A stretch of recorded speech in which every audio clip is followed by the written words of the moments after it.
Од понеделник православните ги започнуваат постите посветени на Мајката Божја. И според типикот пропишан од православната црква, овие пости се строги, значи се постат од понеделник до петок. А без масло, сабота и недела е дозволена употреба на масло и на вино, додека риба е благословена само на празникот Преображение. Постот е одлична прилика да поведеме повеќе сметка и за нашето здравје, односно да се изврши детоксикација на организмот. Детоксикацијата на секој организам е дефинитивно потребна да биде на дневно ниво.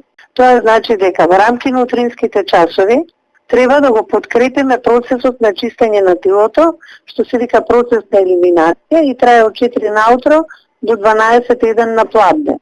Во овој процес ние треба да му помогнеме на телото со пиење вода и јадење свеж овошје и свеж зеленчук, да ги разработи сите своји чистачи. Но лошо е ако постот се свати само како телесен, односно како диета.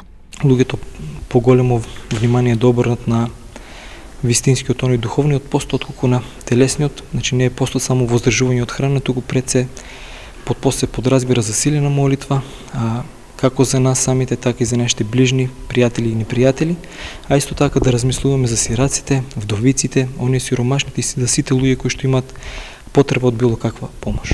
Постите посветени на Пресвета Богородица се едни од најмасовно практикуваните пости во православието. Ова првенствено е резултат на тоа што тие траат кратко, но и на големата почит што верниците ја имаат кон Мајката Божја, преку чии молитви дојде до спасение на човечките души и која е наша најголема застапничка пред Бога.